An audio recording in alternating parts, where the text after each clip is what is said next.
Bienvenidos una semana más al podcast Fondos de Inversión y Valores. Mi nombre es Eusebio Gómez, soy asesor financiero y tengo la misión de hacer las cosas de manera diferente, ayudar a muchas personas a lograr buenos resultados financieros y con ello proporcionarles el conseguir la vida que desean llevar. Si estás interesado en solicitar una segunda opinión sobre tu cartera de fondos, puedes hacerlo. Si me envías cómo tienes estructurada tu cartera en el momento actual, te puedo mandar una propuesta de inversión personalizada.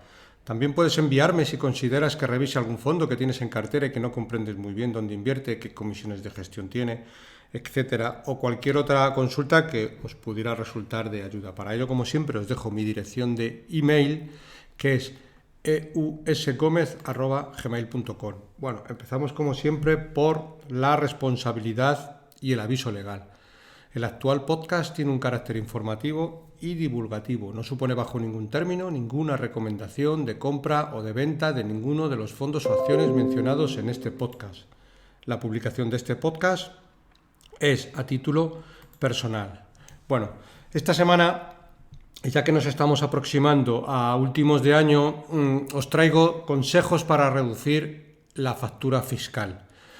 Como siempre, os agradezco y os recuerdo que le deis like en la aplicación donde lo estés escuchando, porque de esta manera, este contenido informativo y divulgativo puede llegar a más gente. A su vez, ayudáis a que las publicaciones nos sitúen en las mejores posiciones. Bueno, recordar que la semana que viene, al ser festivo /puente, no habrá podcast y el próximo podcast será el 15 de diciembre. Como siempre, os recuerdo que la publicación de los podcasts son los viernes a las 15 horas. El próximo podcast se viene consultorio y aunque ya tengo recibidas muchas consultas interesantes que trataré en ese programa, pues podéis enviar vuestras consultas que consideréis antes del miércoles día 13. Yo, como norma general, suelo grabar los podcasts los viernes a muy primera hora de la mañana.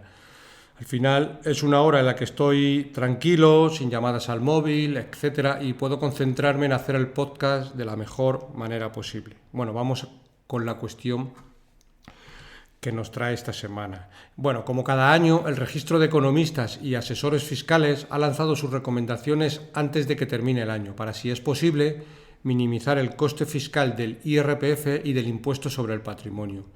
Es un documento muy extenso, por tanto aquí os voy a traer lo más relevante que entiendo podemos saber en relación a este asunto. Los fiscalistas destacan los nuevos límites que hay que tener en cuenta para reducir la factura fiscal, tanto por las aportaciones a los sistemas de previsión social, destacando la complejidad que la normativa al final puede desincentivar la aportación y el ahorro. Los nuevos importes que se aplicarán en 2024 para reducir el rendimiento neto, como puede ser por los alquileres de vivienda y demás cuestiones que vamos a ir abordando en este capítulo. Es importante conocer algunas de ellas antes de que acabe el año. Por un lado, para poder aplicar desgravación en este 2003 y por otro lado, como veremos, para que las nuevas normas que entran el 1 de enero poder anticiparnos a ellas. Con este capítulo también voy a intentar dar respuesta a muchas consultas que he recibido en los últimos días sobre cuestiones fiscales. Si alguno de vosotros con todas estas explicaciones no lo considera suficiente, siempre podéis escribirme un email e intentaré dar respuesta a vuestras consultas antes de que acabe el año. Vale. Tributación de la indemnización por despido. Aquí, si nos han despedido de la empresa, la indemnización obligatoria percibida no tributa hasta la cuantía de 180.000 euros. No debemos de olvidar que la exención exige que se desligue de la empresa que le ha despedido o de otra vinculada al grupo empresarial durante al menos 3 años desde el despido. El exceso sobre esta indemnización obligatoria por el que tiene que tributar se reduce el 30% por irregularidad. En relación a jubilaciones 2023, si nos hemos jubilado en 2021, tenemos solo hasta final de año para decidirnos a rescatar todo o parte del plan de pensiones y poder tener derecho a la deducción del 40%. Más adelante hablaremos sobre las nuevas condiciones, también sobre los planes de pensiones.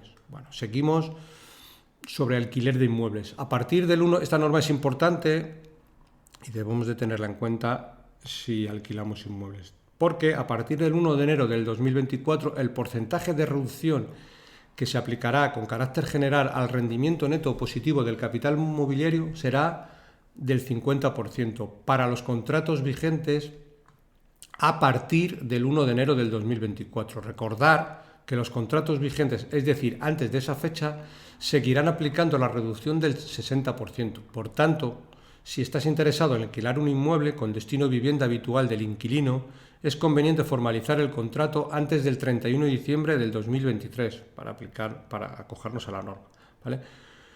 Más cuestiones que debemos de conocer. Subvenciones en la comunidad de vecinos. Si la comunidad de propietarios de algún inmueble de nuestra propiedad ha recibido ayudas de un ente público, por ejemplo, para el tratamiento de aluminios, para instalar un ascensor o para renovar los contadores de electricidad, tenemos que saber que tendremos que tributar por la parte proporcional de las mismas, según el coeficiente de propiedad en el edificio. Por esto, se debe tributar como ganancias de patrimonio.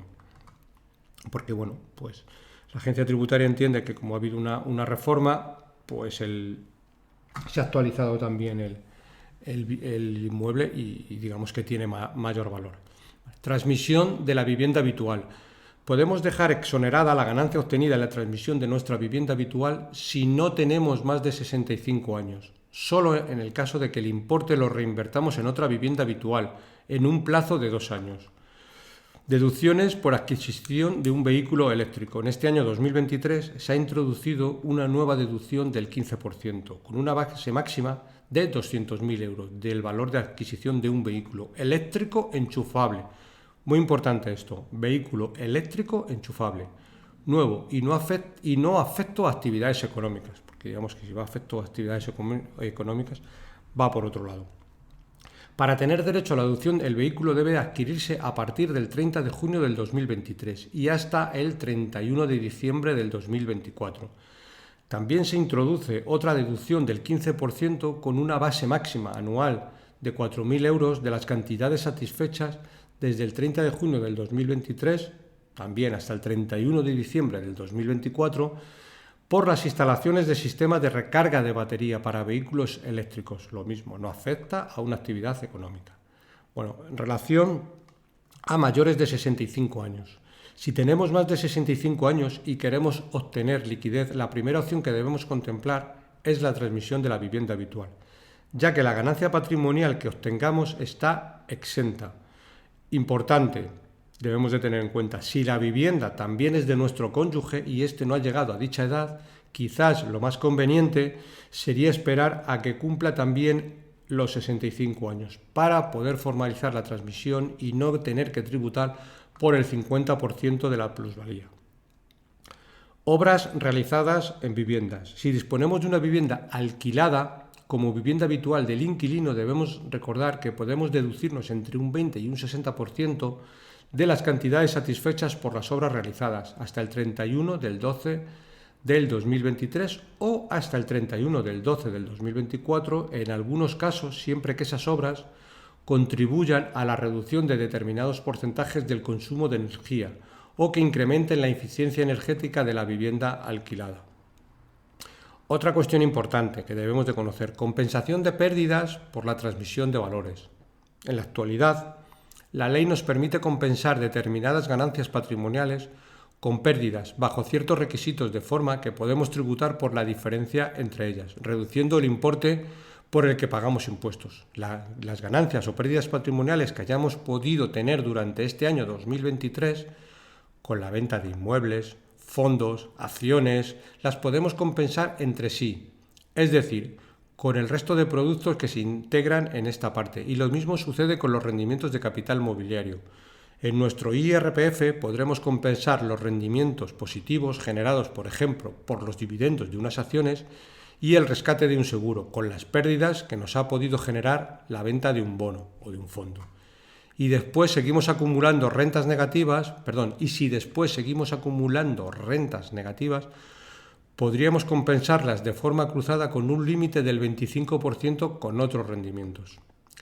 Si queremos compensar en 2023 las pérdidas obtenidas en la transmisión de valores con o sin cotización, no podemos adquirir valores de la misma empresa en los 2 meses anteriores o posteriores, si se trata de acciones cotizadas, o de un año si se trata de acciones no cotizadas. Más cuestiones relacionadas con la transmisión de activos. Si vamos a transmitir algún activo, esto también es importante, debemos de valorar la opción de acogernos a la operación, a la regla especial de operaciones a plazo. De esta manera, la renta obtenida la podemos declarar según sean exigibles los cobros. Debe existir un calendario de pagos pactado y con un vencimiento de último plazo. De esta manera podemos declarar una parte en 2023 y otra en 2024, en función del programa de pago. Dicho programa de pagos, como no podía ser de otra manera, tiene que ser fidedigno, es decir, que lo escriturado corresponda exactamente con los movimientos bancarios posteriores. ¿De acuerdo? Un clásico que no está mal recordarlo, y este es histórico, pero lo vamos a recordar ya que es un clásico. La deducción por adquisición de vivienda habitual. Se puede aplicar el régimen transitorio de la deducción por adquisición de vivienda. Aquí no lo especifica, pero creo recordar que tienen que ser viviendas adquiridas anteriores al año 2013. En concreto creo que es el 1 del 2013. Recordar el límite de 9.040 euros de amortización de préstamo más intereses por contribuyente, amortizando el préstamo antes de que finalice el año para reducir la cuota a pagar en un 15% de lo aportado. Bueno, en el documento existen muchas más relacionadas con reparto de acciones en empresas emergentes, tributaciones de las dietas, remuneraciones por trabajos en el extranjero, régimen de módulos. Aquí existen muchas casuísticas, pero bueno, estos temas digamos que son asuntos menores y no vamos a tratar porque bueno, siempre será una minoría. Lo que no es una minoría son todo lo que tiene que ver, que ahora vamos a abordar, con planes de pensiones, aportaciones y rescates, ¿vale? La cantidad, nos metemos en este asunto y vemos que la cantidad máxima que podemos aportar al plan de pensiones individual y sobre las que no vamos a poder reducir es de 1.500 euros, ¿vale? Hacienda nos devuelve vía reducción de la base imponible la parte del dinero que hemos invertido en los planes de pensiones. Como comentaba anteriormente, la cantidad máxima que podemos aportar es de 1.500 euros. Adicionalmente, podemos incrementar en 8.500 euros más por aportaciones del empleador a planes de pensiones de empleo. Esta puede llegar a alcanzarse, además de por la contribución de la empresa, por el propio trabajador. Se trata de una opción en la que el empleado puede llegar a aportar un límite igual al resultado de multiplicar la correspondiente contribución empresarial por los siguientes coeficientes: igual o inferior a 500 euros. Aquí aplica un coeficiente de 2,5. Entre 500, 0,1 y 1.000 euros, aquí aplica un coeficiente del 0,25, en la diferencia entre la contribución empresarial y los 500 euros. Más de 1.500 euros, coeficiente 1. Y si el trabajador tiene unos rendimientos del trabajo superiores a 60.000 euros procedente de la empresa, el coeficiente siempre será 1, ¿vale? ¿Y los autónomos? ¿Qué pasa con los autónomos? Pues aquí también tenemos una importante novedad. Las personas que trabajan por cuenta propia tienen la posibilidad de aportar a su plan de pensiones individual 1.500 euros, como siempre. Pero, adicionalmente, puede complementar el ahorro a través de un plan de pensiones de empleo simplificado, con aportaciones de hasta 4.250 euros, por lo que en total los autónomos pueden aportar hasta los 5.750. Bien, ¿qué pasa en el rescate?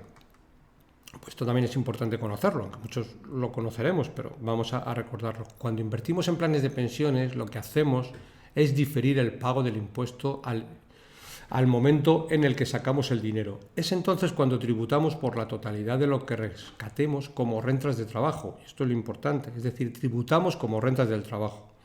Y al rescatar el dinero, cuando ya estamos cobrando la pensión de jubilación, seguramente pagaremos menos impuestos, porque por lo general nuestra base imponible será menor en ese momento, dado que la pensión suele ser inferior a nuestro salario, ya seamos autónomos o trabajadores por cuenta ajena. La pensión siempre será menor. Es importante conocer que cuando nos jubilemos no estamos obligados a rescatar el plan de pensiones de forma inmediata. De hecho, esto no es para nada aconsejable, como veremos un poquito más adelante, aunque tengamos la reducción del 40%, porque la factura fiscal derivada de ese movimiento puede ser muy alta. Lo más conveniente es hacerlo en forma de renta, siempre y cuando lo estemos adaptando a nuestras circunstancias personales, complementar la pensión, etc. Aquí siempre es conveniente hacer un estudio detallado tanto financiero como fiscal para ver la mejor opción financiero-fiscal. Deducciones en el rescate, como veíamos anteriormente, sí hay siempre y cuando se hagan en forma de capital. En concreto, las aportaciones que se hayan realizado antes del 31 del 12 del 2006 se pueden rescatar con una reducción del 40%. Es importante, muy importante diría, verificar muy bien esto, porque un rescate en forma de capital de 200.000 euros nos subirá la base imponible muchísimo. Por eso lo más conveniente es hacerlo en forma de rentas. Porque los 200.000 euros irán directamente a rendimientos del trabajo con una base imponible súper alta. Entonces, bueno, siempre lo debemos de adecuar un poco a complementar la pensión, que es un poco para lo que lo queremos, y sacar pues una parte mensual o una parte anual, pero bueno, adaptada un poco a nuestra renta que nos queda de pensión. ¿Vale? Más cuestiones. Las ganancias patrimoniales de contribuyentes que tengan más de 65 años están exentas de tributar, siempre y cuando constituyan una renta vitalicia, en un plazo de 6 meses posteriores, desde la fecha de transmisión. La renta vitalicia se constituye en función del precio de venta y existe un límite de 240.000 euros por titular. Esto de por titular es muy importante. Ahora vamos a ver un ejemplo, ¿de acuerdo? Vemos un ejemplo de una pareja que compró una vivienda, pueden ser un fondo, unas acciones, etcétera, por 250.000 euros. Si es vivienda casi no aplica porque no necesitamos hacer una renta vitalicia, ya que si tenemos más de 65 años y es nuestra vivienda habitual, directamente está exento. Otra cosa es que sea una vivienda, segunda vivienda, etcétera. Entonces aquí ya sí que podemos hacer la renta vitalicia, pero si es la vivienda habitual, como hemos visto anteriormente, no da lugar porque ya tenemos más de 65 años. Pero bueno, vamos al caso que nos ocupa. Y es una pareja que compró fondos, acciones, una segunda vivienda, etcétera, por 250.000 euros y la venden por 500.000, es decir, obtienen una ganancia de 250.000 euros, de los cuales 125.000 le corresponden a cada uno. Si al dividir el obtenido por la venta lo reinvierten en una renta vitalicia, tendrán exentos los primeros 240.000 euros por titular, por lo que tendrán un exento del 96%, es decir, prácticamente no tributan. Por último, en el caso de donativos realizados a las fundaciones previstas en la Ley 49/2002, nos podemos deducir un 80% de los primeros 150 euros y un 35% sobre el resto del dinero que hayamos donado. Bien, y por ir acabando, espero poder haber ayudado con el podcast de esta semana a repasar determinadas cuestiones fiscales a la hora de tributar. La verdad es que cada vez tenemos menos de dónde agarrar, pero bueno, siempre en el estudio de la norma podemos ir raspando algunas cuestiones importantes y en la medida de lo posible, pues aminorar la carga fiscal. Bueno, esto es todo por el capítulo de esta semana. Como siempre, me despido de todos vosotros para recordaros que la semana que viene no hay podcast y que pasaremos el siguiente podcast al viernes 15 de diciembre. Y bueno, pues sin más, para cualquier consulta o comentario sobre este podcast, puedes enviarme un email a la dirección eusgomez@gmail.com. Si te ha gustado el programa, te agradezco, le des un me gusta en la aplicación donde lo estés escuchando. Un saludo muy cordial. Paciencia y buenas inversiones.